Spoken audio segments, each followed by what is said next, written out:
Aujourd'hui, je me présente, Vincent Marcoux, je suis directeur général de l'Association québécoise des centres d'intervention en dépendance. Nous sommes ici aujourd'hui pour demander au gouvernement actuel de reculer dans un projet de règlement sur l'aide sociale. Pour vous mettre en contexte, une personne actuellement qui est bénéficiaire de l'aide sociale et qui entre dans les services de thérapie pour alcooliques toxicomanes reçoit une prestation de 747 $ par mois pour payer son loyer, son électricité, sa nourriture, son téléphone, son Internet. Donc, ces personnes-là, et même son traitement. Il faut comprendre que le nouveau règlement, les coupures, faire en sorte qu'une personne sans domicile se ferait octroyer seulement un chèque de 200 $ par mois. Ce qui fait en sorte qu'une personne itinérante, comment voulez-vous qu'elle se sorte de son milieu si elle n'a même pas les moyens de se payer un revenu de base? L'argument du ministre concernant l'équité dans les services, il faut comprendre que c'est complètement irrecevable comme règlement, parce que le projet de règlement actuel, toute personne qui se fait couper un chèque de 200 $, c'est des personnes qui sont dans des ressources publiques financées entièrement par le ministère, donc autant l'hébergement que le traitement. Le nouveau projet de règlement, lui, inclut seulement un réseau de ressources communautaires à but non lucratif, et c'est le secteur de la dépendance. Donc, on a visé vraiment les alcooliques et les toxicomanes. Monsieur le ministre, l'association vous a fait la preuve hors de tout doute que le règlement, les coupures à l'aide sociale que vous allez faire vont augmenter de façon exponentielle les coûts dans d'autres ministères et ont des impacts majeurs au niveau social.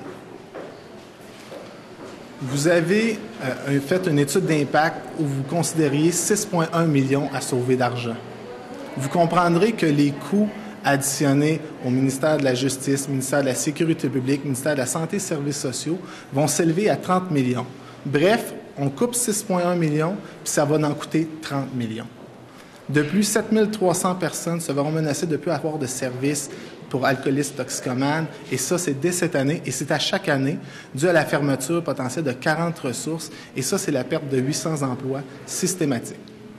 Votre ministère ne cesse de mentionner qu'ils sont à la recherche de solutions, qu'ils sont à la recherche d'une voie de passage. Le 18 février 2015, les membres de l'AQCD se sont rencontrés en Assemblée générale spéciale et se sont dit lassés de ne pas avoir de réponse de votre part et sont inquiets pour les conséquences pour les personnes en traitement et leurs familles. Monsieur le ministre, nous vous demandons de reculer dans votre projet de règlement et d'entendre les solutions qu'on vous a déjà proposées. L'impact est négatif et inévitable. Des centaines de personnes qui ont des besoins immédiats sont en danger, sont concernés, et les membres de l'AQCD et l'AQCD ne les abandonneront pas. L'impact est réel, et l'impact des centres de thérapie pour aider les personnes alcooliques toxicomanes est réel également. C'est pourquoi aujourd'hui, on va avoir 2 personnes qui vont venir témoigner. Je vous les laisse. Merci.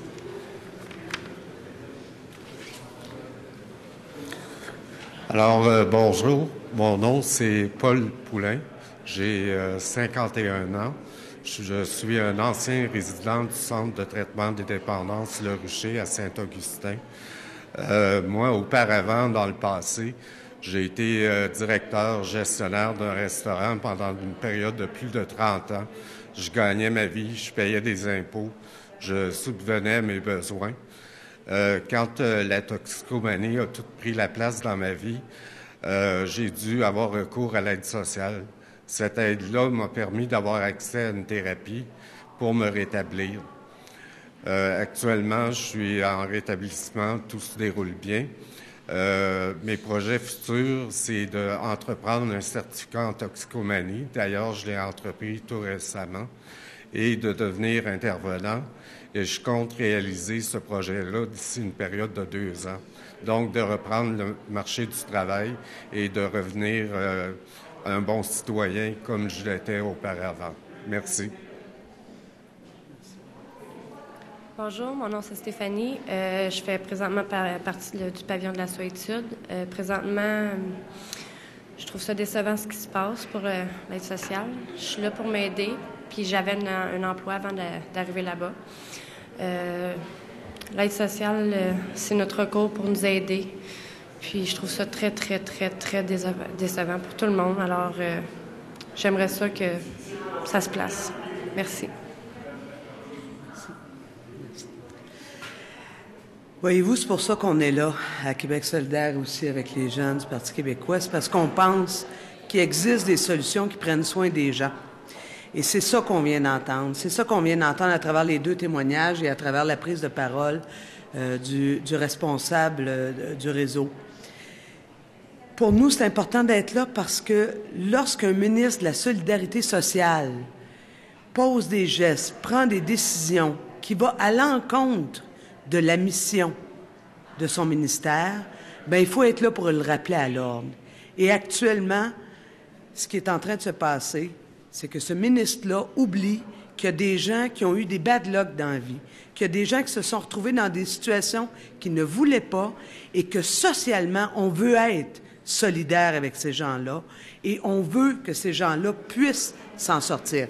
Et ces gens-là, mais c'est aussi des groupes qui les soutiennent et les appuient. Le réseau des groupes communautaires partout à travers le Québec fait un travail extraordinaire. Donnons-lui les moyens. Faisons en sorte que ces gens-là puissent aider nos confrères et consoeurs à passer à travers leur processus de rétablissement et à venir nous rejoindre dans la société. Et pour ça, j'espère profondément que M. Blais va reculer sur cet article-là parce qu'il s'attaque clairement et définitivement aux plus vulnérables de notre société. Bien, je tiens à remercier l'association et les gens qui sont là, qui sont des bénéficiaires d'une opération d'accompagnement de la sortie de la dépendance, de la toxicomanie et de l'inclusion sociale. C'est ce qu'on veut tous, c'est ce qu'on dit qu'on veut tous, et c'est dans l'intitulé de la mission du ministère du ministre Blais, l'inclusion sociale. Alors, ça arrive que le Conseil du Trésor cherche des économies et propose des choses qui n'ont pas de bon sens. Ça arrive. Moi, j'ai été ministre, je l'ai vu. Puis on regarde ça, puis on dit, ça n'a pas de bon sens. Puis ça recule, ça recule. Mais là, on n'en revient pas. Il propose un règlement qui va réduire les sous disponibles pour que des gens de l'aide sociale puissent avoir des traitements qui vont leur permettre de sortir de l'aide sociale. Il propose un règlement qui va faire en sorte, ça va être une machine à itinérance. Ça va faire en sorte que 7 300 personnes par année qui, en ce moment, ont des traitements, ne pourront plus les avoir. Et donc, seront renvoyés à la rue ou à l'hôpital, où ça coûte 600 $ par jour. Imaginez, ils essaient d'économiser 6 $ par jour, puis ça pourrait leur coûter 600 $ par jour. Alors, normalement, moi, je m'attendais du ministre François Blais, ancien universitaire, auteur d'un livre remarquable sur le revenu minimum garanti. Imaginez, qui se rendent compte que ça n'a pas de bon sens et qui reculent. En ce moment, le règlement, là, s'il n'est pas modifié, il va être appliqué tel quel, dans sa forme destructrice, d'ici la mi-mars. Or, je suis estomaqué d'apprendre que dans les rencontres avec l'association, il n'y a aucune écoute de la part du ministère, il n'y a aucun mouvement vers la réparation du dommage causé. On n'a aucune indication que les arguments complètement logiques, irréfutables, aient été intégrés par le ministre. Et on vous parle, là, il va y avoir 2 semaines de relâche parlementaire, donc on est ici aujourd'hui, pendant que vous êtes là, pendant que le ministre est là, pour dire, écoutez, réveillez-vous.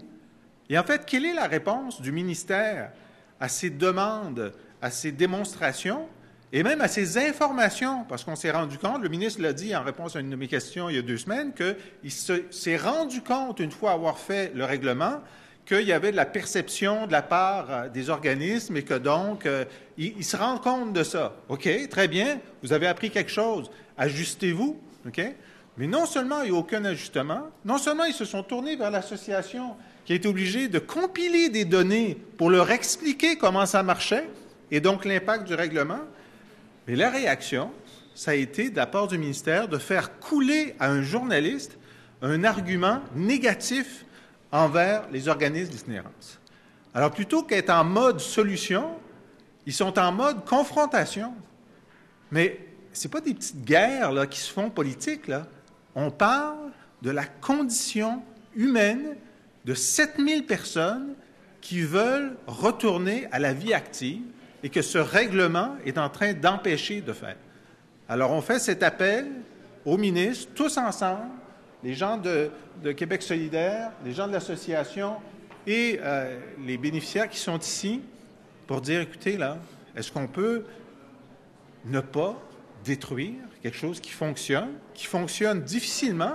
Ces organismes-là, là, non seulement ils n'ont pas assez d'argent, ils sont obligés de faire des levées de fonds pour combler le besoin. C'est des organisations sans but lucratif. C'est des gens qui se dévouent et on va leur rendre la vie difficile pendant que 6 ministres du gouvernement vont aller en France. Franchement, hein? Franchement, un peu de tenue, là, un peu de sens des priorités.